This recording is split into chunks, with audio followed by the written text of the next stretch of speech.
This is Karen with newclevelandradio.net, and it is time for Grief Belief. And when we started this podcast out, um, our the members on our board were experiencing grief. They had lost spouses. Um, I had lost my mother, and Christy was feeling the estrangement of grief. And so we've taken it in many directions. And I invited Jennifer Kilbane with us today to share her story. I've known Jennifer, God, I don't know, it's been a long time. Um, but when I met her, one of the things, Jennifer, that just struck me so beautifully is that when somebody asks you how many children you have, you say two. And I know the first time I scratched my head, well, no, because Kiera has passed. And you and a few other people corrected me and said, no, I have two children. One is not here with me today, but she is still my child. And that has really made me look at life and loss so much differently. So, welcome to Grief Belief. And can you give a little bit of a background, because we're going to lead that into what you've done to help yourself, but help so many other people? Sure. So I'll give you a little background on Kira and kind of her story because it's obviously led to where we are today. So Kira was diagnosed with acute lymphoblastic leukemia when she was only 3 months old. So our guess is she probably had it pretty close to when she was born, and she was our firstborn. So trying to recognize, what was going on. We didn't know what was normal or not normal. So it took us a little while to, get her diagnosed. But once we found out, we ended up working our way to Rainbow Babies and Children's Hospital, and they did a fantastic job with her. Kira went through chemo for 2 years and spent a lot of time in the hospital. Those 2 years, she spent probably like a year at least in the hospital, kind of in and out. We get to go home for, a couple weeks here and there. But she did most of her milestones in the hospital. She was actually doing really well, though. She acted like a baby, right? They do what they do, and they're better with adults, I think, with handling those things. So she went through that, and when she finished treatment, right around that time is when her brother Grady was born. And we had about 8 months where she was off treatment and able to be with Grady and just be kind of a normal family for a bit there. And then she relapsed right around her third birthday. And she was born on Christmas Eve. So Christmas is a super special time for us. So right around that birthday is when she relapsed, and we found out closer to the new year that she had officially relapsed. And this time it was in her central nervous system. So it was a much harder battle, and she was a lot sicker. But she did rebound again. She spent time again in the hospital. Um, Ended up in the ICU a couple times just because of the effects of everything. But we started to get things under control kind of in February of that year. She had a bone marrow transplant in April of 2014. We had a lovely donor. He's from Germany. He was selfless enough to be willing to be her donor. And we let him know. We've talked to him since. But he did his job. She's able to take on his bone marrow. It just, unfortunately, the cancer was still hiding. It came back again for the third time, and at that point, no treatment options were left, and she was pretty sick from everything she had gone through. So at that time, we made the decision to, bring her home and keep her as comfortable as possible. And then she passed away on July 22nd of 2014. So we're now at the 10-year mark this year. So, you didn't really have much time to be a newborn mom because she got sick so early on. So, from your perspective, first of all, what is the reaction of a parent really with a newborn when they're told your child has childhood leukemia? Yeah, it was I think we didn't know what was going on because I took her to the pediatrician. They did some stuff, sent us as a direct admit. We actually went to Akron Children's first, and I'm like, I don't know what that means. And then they said we are going to like the hematology oncology floor, and I'm like, that can't be good. But I was hoping it was like the blood side because I had heard her iron, was low at the time. And then as they did things and came in and told us, I mean, obviously I was floored and didn't really know what any of that meant. So I was trying to, kind of figure things out. And it's really, you're numb at first. I think you're again just trying to absorb it. And then I think once we decided at that time to move up to Rainbow, and once we got there and they kind of walked us through some plans, they stayed very short term with us. So it was okay, like, here's what we need to do first. And then, as we went along, they would kind of give us our milestones. So they did a nice job of helping us manage what to go through. And then talking to other families, I think was really important to us. People who had been in that situation and, could kind of help move you forward a little bit and let you know, like, it's okay, like you'll kind of find what works for you. But talking to those families, you have good and bad days, right? How are you doing today? Today's a good day, or today's not quite so good, but then hopefully the next day is a little bit better. So it definitely took some time to kind of get used to that. So when did you and your husband Brian basically decide that you had a mission? Because obviously you've been on a mission for quite a while. The Kiera Kilbane Foundation does a lot of amazing things, and I know you've integrated Grady into that. So tell us a little bit, like, did you just wake up one morning and say, okay, this is what we're going to do? Or was it based on some of the help maybe that you got at the hospital? Yeah, it's kind of interesting. I think it probably even came from my husband a little bit first, because this is where everybody kind of grieves differently. And I think his way of grieving was to find purpose. So for him, it was okay, let's get this rolling. And, he helped reach out to the lawyers to kind of talk to them and see, what we might need to do. And, we talked to folks at Rainbow too about, some of the different paths you can go because you can do like, a research fund only or some other things. And we kind of ended up where we were. And like I said, he kind of started it. And then I came shortly thereafter because I wanted to find a way to help families because you have to make some sense out of why you went through this situation. And to us, we're like, okay, we don't understand why this happened, why we were selected, but if there's a way we can make something good come out of this, that's what we wanted to do. So we said, we want to help families who are going through this. We want to help get to a cure for cancer so no more kids have to die because of this horrible disease, things like that. So, for us, I think it was a good outlet and again, a way to kind of help give back. So go ahead, Allison.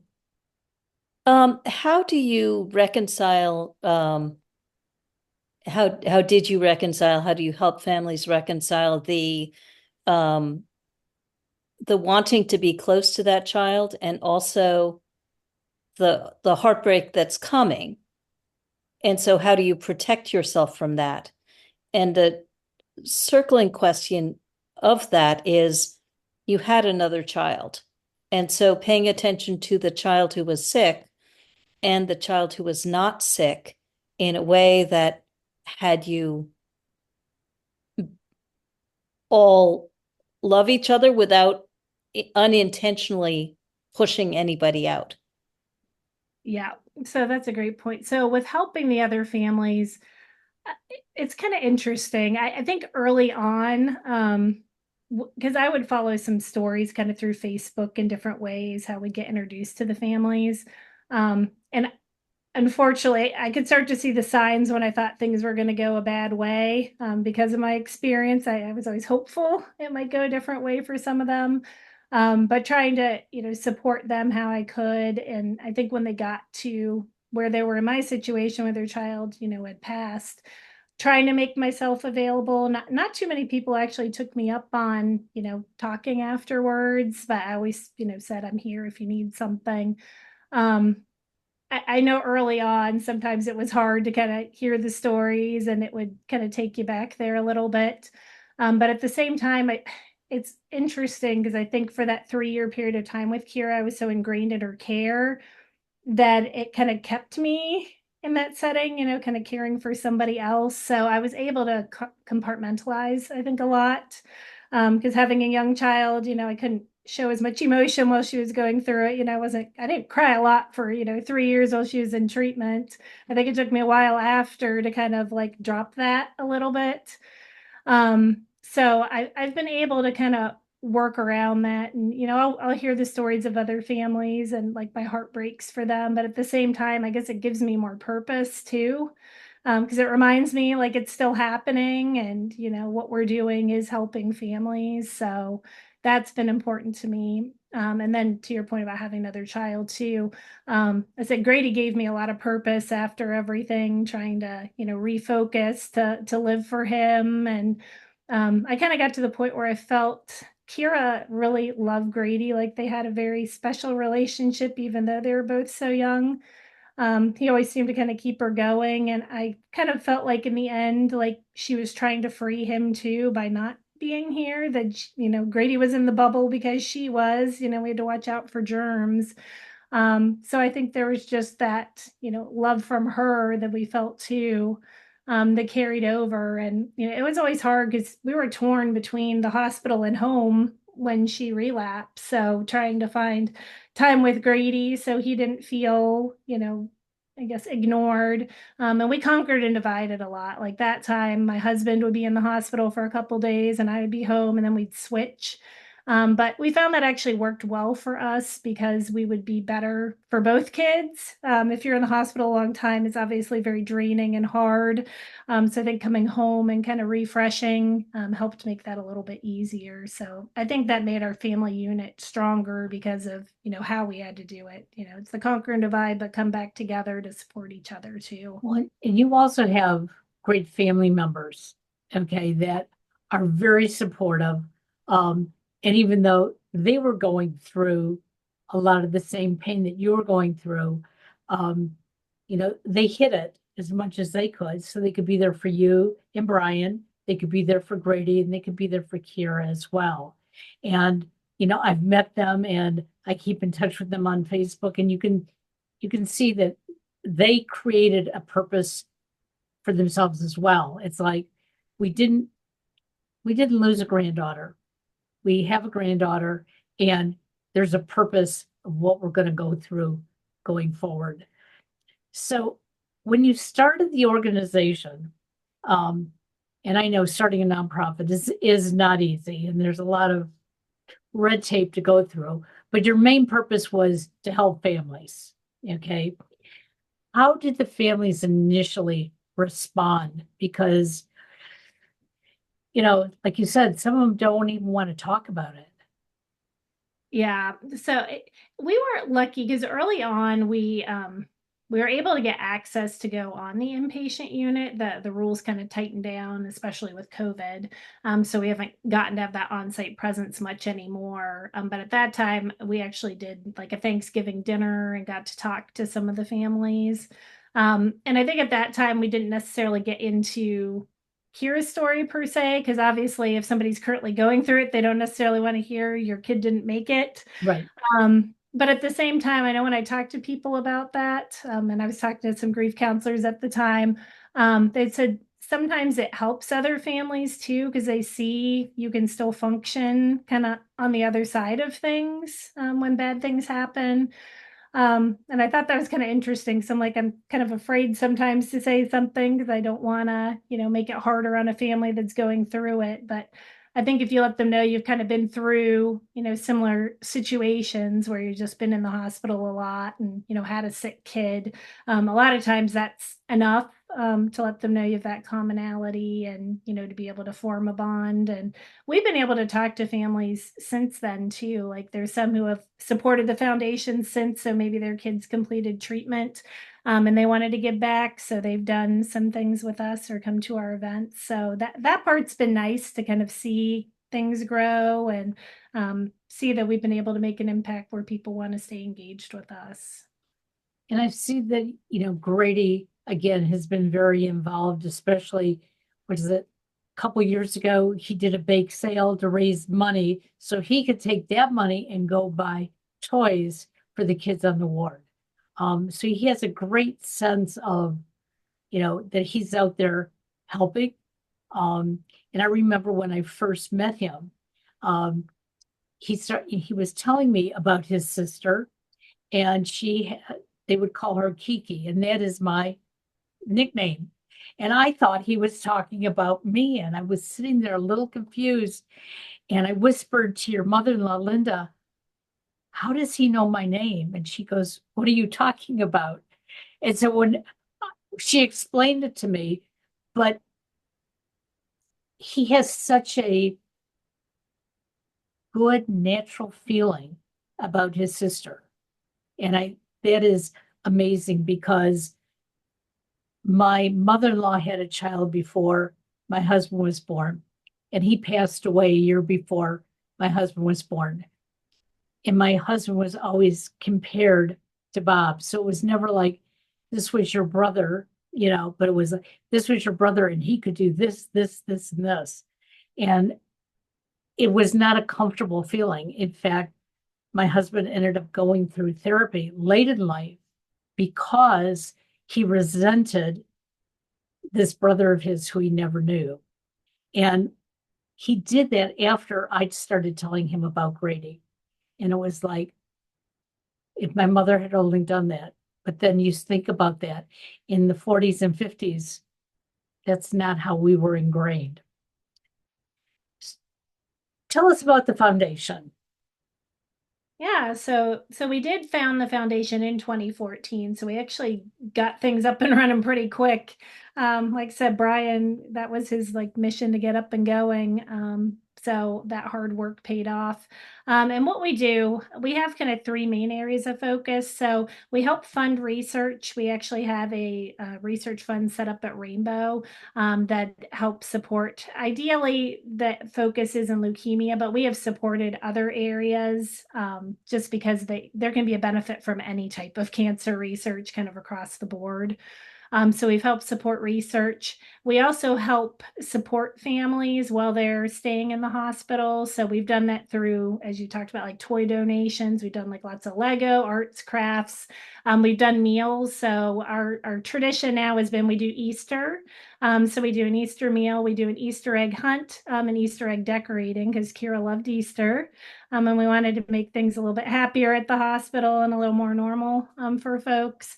And Thanksgiving, we've done dinner too. We bring in like a catered meal and coordinate that too. So the families, again, can kind of get a little piece of home while they're in the hospital. And we've also done a variety of other things. We kind of coordinate with the hospital to see, what families need. And, if there's something bigger, we can help. We donated a Papa Shot so that way they can play basketball. That's been a pretty big hit. Plus, we also help do financial assistance for families. So whether it's, they need help paying a bill because mom and dad are, not working because they're helping take care of their kids, or we've helped with funeral expenses too, because unfortunately there's not a lot of help with that area. There's a lot of, nonprofits, but they just support the living, and it's really hard when you get to that point because you need the funds and you're dealing with your grief. So we've done a lot of families who are, trying to get some help with funeral expenses too. So, we've been able to impact in a couple different areas. Alison. Oh, Christina, you raised your hand. Hi, Jen. I know that when it comes to marriage and when you lose a child, it's very rare that the family stays together. So can you talk about how you guys manage to go through this grief process together and make it on the other side? Yeah, that's a great question. And you're right. We know a lot of families who have gone the other way too, where it tears them apart, right? Because people grieve differently. So I think the big thing for us, I had a hard time kind of understanding how my husband grieved because he wasn't one to cry and, express his feelings. He, like I said, was very work and task oriented. And he didn't always understand how I felt and my emotions. But I would talk to him. So I tell him, well, this is how I feel, or this is what I need from you.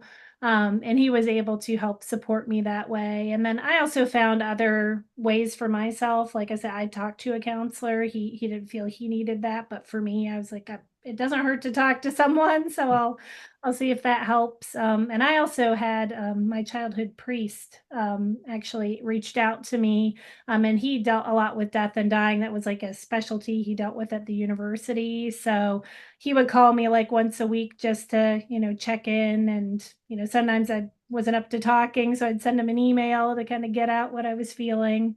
So we had our different ways of handling the grief, but respected that from each other at the same time, and found other people to talk to. And, I found some Facebook groups too, of people who had lost their kids to cancer, and they're from like all over the world.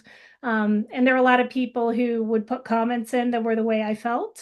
And you have a lot of like horrible feelings after losing a child, and you can't always feel like you can say those publicly because people look at you like you're crazy, but that was like a very safe space. And you're like, wow, other people do feel the way I feel, and, would be there to support. So, we were able to find what we needed that way. But then, we realized our family was really important, and, giving our son, what he needs, and making sure, he has a good life and is happy, because we feel like that's what Kiera would have wanted. She'd want to see us be happy and live and, be together. So we made that a priority to, keep working through that and keep talking. Allison, you had a question. I did. In terms of how people find out about you and how people sort of funnel to you, is it one hospital? Is it kind of grief counselors like we are? Is it how do people find out about you, and from what different directions do they come to you? Yeah, that's a great question too. So we are not limited to one hospital. We've actually worked with multiple. Our best connections are with Rainbow because that's where we were treated. So we have kind of the social workers and everyone there. But we have helped families at Cleveland Clinic and also Akron Children's. And a lot of times, if a family reaches out to us, then we let them know that we need to get in touch with the social worker just to, verify information. But we're able to do that, and then we can help, provide that support they need. Also just kind of word of mouth too, right? We have our Facebook page, website, so sometimes people just randomly reach out, or it's, they've talked to somebody at one of the hospitals or another family, and said, we've heard about you, or, if they've seen something we've donated, sometimes that will kind of get them our way. And then also Hospice of the Western Reserve, we've worked with them. That's where Kiera kind of ended up, and we've established a relationship with them too. And social work there has also done referrals, whether it's, if somebody needs to talk, or, they need some assistance. We've kind of done it those different ways, and also trying to get out in the community. So we've tried to do like events, like there's a half marathon in our community, Medina. So we do a water station there, and we try and, be very visible and, spread that way. And also talking to schools, we've gotten invited to do like service projects with schools. So we've gotten to go out and talk to some of them too. So we've tried to kind of grow as we can and let people know about us, and, kind of spread the word that way. Are there organizations in other cities that maybe you've reached out to, or they've reached out to you to see what you're doing or how you can help each other? We have done that, and we've partnered with some of the local ones here too. Like I think you've dealt with Jeremy Cares, so we've partnered with them for Easter before, and a couple other things. And there's been some larger groups like nationally for like Childhood Cancer Awareness Month, which is coming up here in September. We've reached out to just kind of say, what can we do? We actually did a Go Gold, because that's for childhood cancer awareness. We did that in Medina here a couple of times. So we, worked with the city, and tried to kind of leverage what some other, more national groups did. There's still definitely, I think, some more opportunity that way. Our biggest challenge is that we both work full time, and everybody on our board works full time. So it's all, volunteer on the side kind of thing. So we try and get the most bang for our buck and, do what we can to get out there. Well, I think it's important that people know that it's out there, whether it's for yourself or someone you know, because we're not given a book about having a healthy child or an ill child. When my oldest son was born, thank God he was okay, but he was a forceps birth and it was not reported on the birth delivery. And my doctor was in such a hurry, he was going on vacation. He basically yanked him out. They noticed that his soft spot was enlarged and they wouldn't bring him to me. They said they were rushing him to Children's Hospital. They thought that he had encephalitis. I remember I called my mother long distance and I said something to her and she said, God doesn't give you more than you can handle. And at that time, my first reaction was, I don't like God because I can't handle this. And it took us a week to find out that he wasn't ill. So he was in ICU there. I could go all gowned up. I could touch him, but that was it. I couldn't even hold him. And then when I was told he was okay, I felt guilty that I had been so angry. Okay. But I didn't know who to talk to because my mother had already told me, yeah, you just got to go through this. And that was her teachings. But our teachings today are basically what you said, Jen. You need to talk to people. You need to hear their stories, even if their story is not as positive as what you'd like to hear. It might get you through the next day.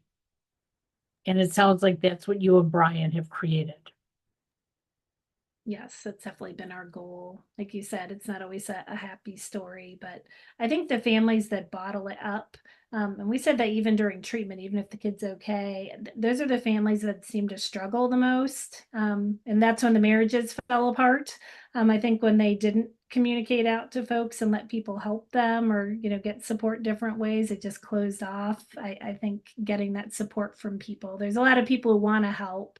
It's just, kind of letting them know how. Alison.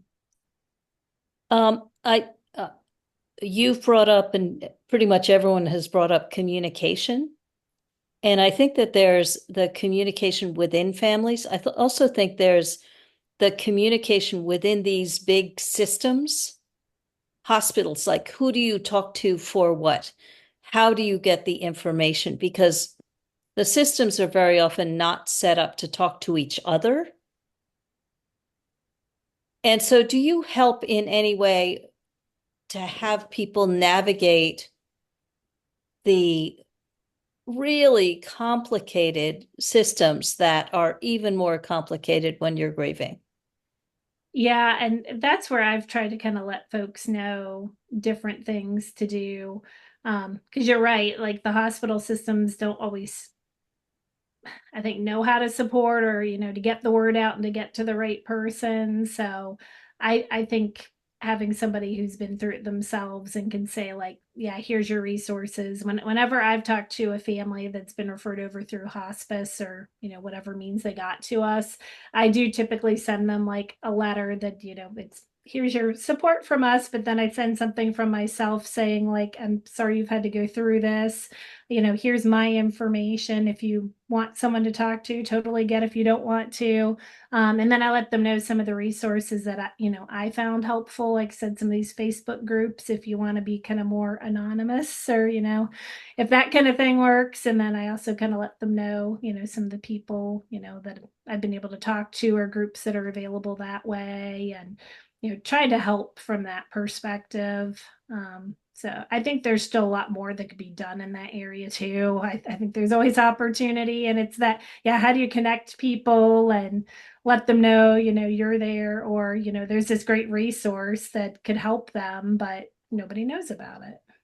Well, I think Christina sort of hit the nail on the head that when you're going through this, if there's any kind of conflict between the husband and the wife, okay, it's going to be very hard to get that information because one may want it, one may not want it, one may hear it one way, one may hear it the other way. I know when my son was first diagnosed on the autism spectrum, my husband heard one set of information. I heard something else. And when we came home, when we started telling each other, we first started butting heads, and then we both said, stop. We're going to call the doctor and we're going to go over this one more time. And what we found out was that he wanted our son to be normal. So he heard, oh, this is no big deal. I heard, oh, he's going to have to go through all these treatments. He's not normal. And when the doctors finally sat us down and talked to us because we asked for it, we were told he's normal for him. Now he still needs to do these things. And was like, oh, so you weren't wrong. I wasn't wrong. We can put it together. But it's got to be more difficult when your child is that ill, and especially when you hear the word cancer. Alison, Christina, any other questions that you might have? Christina?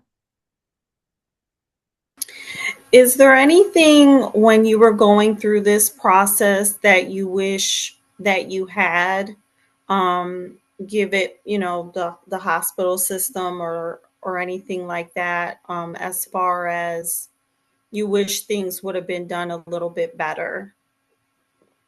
Yeah, I think the one area for me that I think they could have done better with was just, sorry, the dog's going to bark now.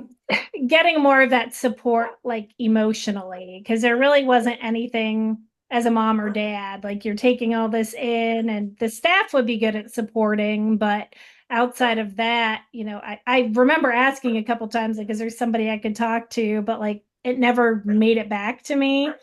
So I always kind of struggled with that. And again, like I said, my husband didn't really need that. He was okay. But I think the follow through of the medical system could be better. And that's something I think that isn't just my situation, right? I think that's a area that's come up a lot more over the past years. And you hear people talking about it more, is that how do you support emotionally and mentally? Because that's definitely where, I struggled. And I think you've kind of heard me talk about different things, but I talked about compartmentalizing a little, but I think I ended up getting like physical symptoms. Like, I would get physically ill with my grief. So I'd feel like I was okay, but then I'd be like, why am I not feeling well? Or why did this happen? And I would find out it was some triggering item, right? Like, it was an anniversary of something of Kiera, or, something like that. And I'd be like, why am I not feeling well? So it's interesting. And like I said, that's that area of opportunity where I think our system fails sometimes. And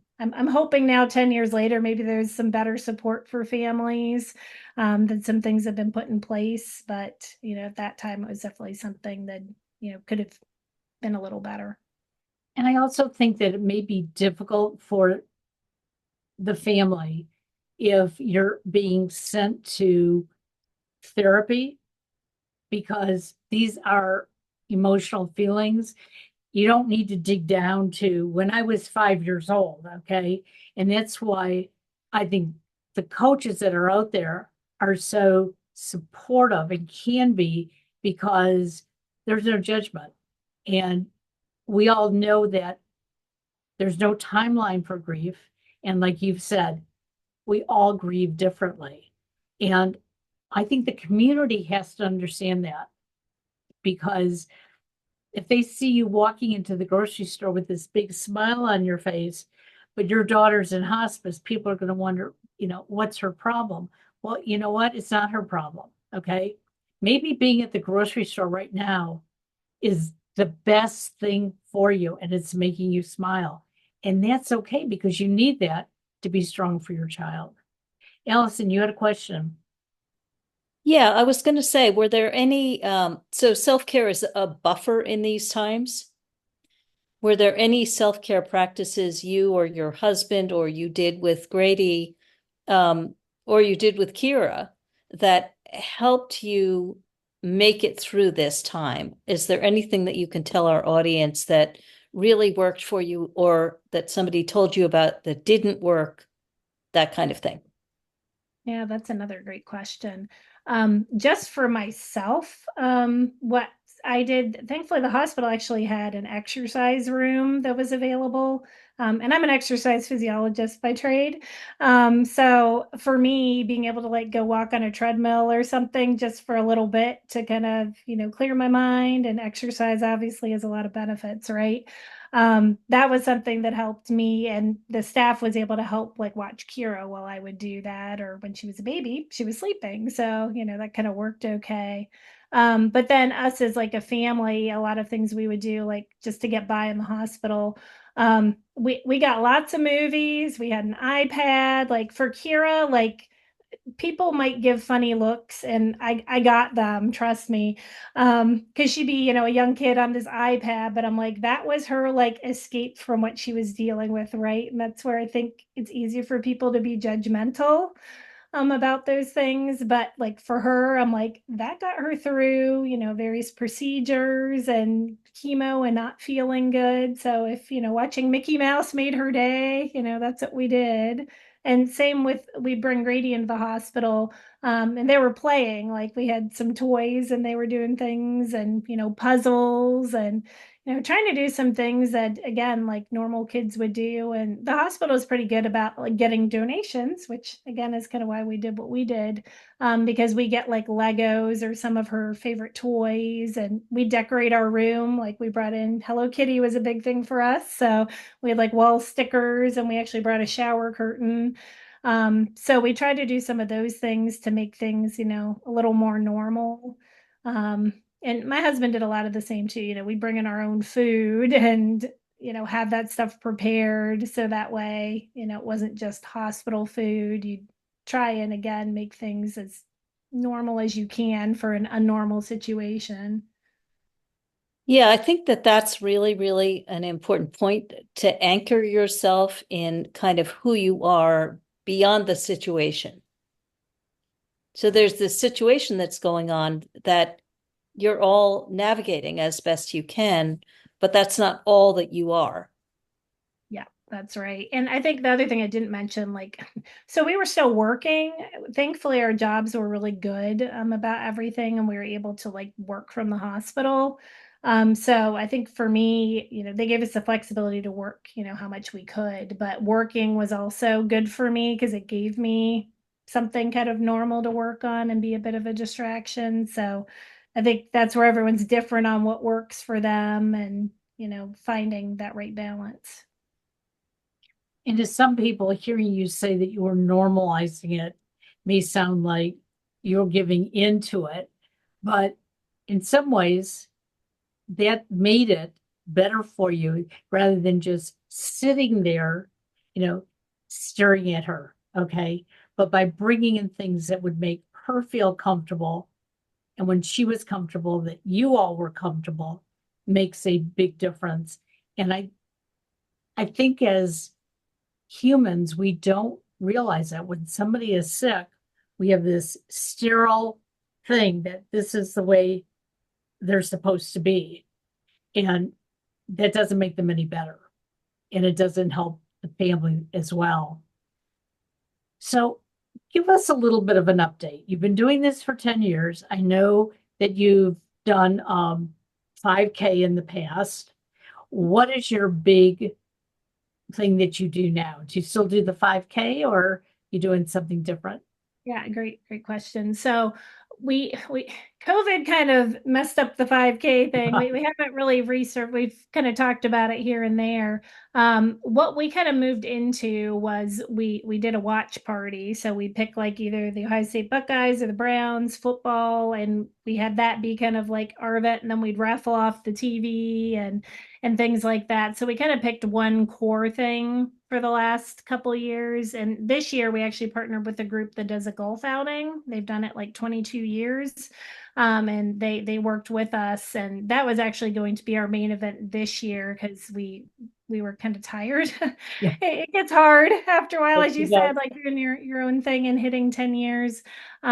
So we had said with the watch party, we're going to kind of take a break this year, but we'll probably look to get that back again next year, and have that as an additional item. So we try not to do too much, and overextend our donors and people because they're so great. And we do a lot of kind of online things too. Like Facebook's been great because you can set up fundraisers through that. So we've had a lot of people that, just give at standard times, like around the time of Kira's passing or her birthday, where they want to help. So those things have all made a huge difference. And then we can, get out there and help, throughout the year. And you also can name the foundation on Amazon too. They just changed that. Did they? Unfortunately, Oh, this no. year they took it away. We used to get Amazon Smile was a great program because you'd get like quarterly donations, but they revamped their programming, so they're not doing it for all groups anymore. Oh, wow. Alison, Do you have any sort of succession set up, people who are you're training or encouraging or who have the same passion, who you're bringing into the foundation to take some of the load and also potentially to take over down the road? Yeah, so that's great too. So all of our board members actually have been affected by childhood cancer. So our medical advisor was one of the doctors who treated Keira and a main researcher at Rainbow. The other folks are families who have kids that have had cancer. So we had a couple that were in treatment at the same time as Keira, and their kids are on the survivorship side now, which is great because we can also use them to be a positive story for families. And their kids have actually helped us, the kids who went through cancer. So they've helped with our events. And another one of our board members was actually the child life specialist when Keira, right around the time she passed, she had just started being a child life specialist. So she was going through training while we were going through all this. So we became very close, and she actually lives in our community too.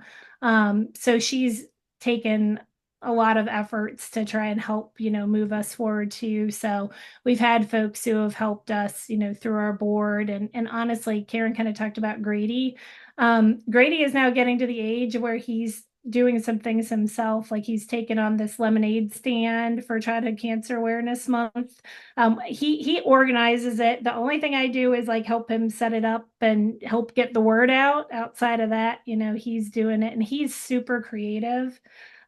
He's still young. He's only 11 going on 12, but if he wants that to be his thing, we also don't want to force it on him. We've been, careful with that, but we've included him so that way, if he wants to do some things. And thus far, he said he has an interest. So, I could see him being the future for things with, the ideas that he has. And hopefully some of his friends too, because we've accrued some very like loyal folks who want to help us do better and help us do our events. So we feel like we're starting to get that in place too, depending on how we want to do things. We're still involved for now, and I would think probably the next 10 years at least. But at some point, like you said, it's hard work, and it's nice to have some other people help, move things forward. So the goal is to be able to be sustainable outside of me and Brian, where things could keep going. well, and I do think the more people really know about the foundation and know that they can help, whether they're personally affected or not, because somehow they are. Until I met you, I never would have known anybody else who had lost a child to cancer. Okay. But since I've met you, sadly, I've met too many. Okay. And you start to wonder, do these people, do they have the support they need? And so, I've given out the foundation information. Some of them live out of state and they'll say, well, no, I'm not going to contact them. And my comment is contact them. Maybe they know somebody in your area. I don't, but this is what you need to look for. Because I just can't imagine what it's like.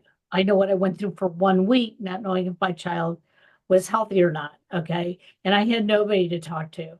And that was almost 49 years ago. So things have changed, but they're changing because of people like you and Brian. So thank you for that. Any last questions, Christina or Allison? Well, Thank you for being here and sharing with us. We really appreciate it. Yeah, thanks for inviting me. It's been great to be with you all. And I think it's good you're all talking about this and, can be resources for people out there. Well, you're a testament for one person can do something. And when we face these big, big things, it's really good to see that, I think. and just like you started the foundation, almost everybody who is part of this podcast either went into grief counseling or some sort of support because of a loss. And I started podcasting really because of my connection with autism and my son and seeing how many other people needed help. And so for all of you out there listening, if there's something that you need, take a baby step, go forward, ask questions. You can do it too. Thank you again. And please tell Grady that I'm rooting for a great school year, even though he's not excited about returning to school right now. But once he's back in school for a couple of days, I'm sure everything will be perfect. So everybody have a great evening. And next month, we're going to be led by Allison. She's got a guest coming on, and we'll follow grief on another pattern. Thank you, everybody. Have a great day.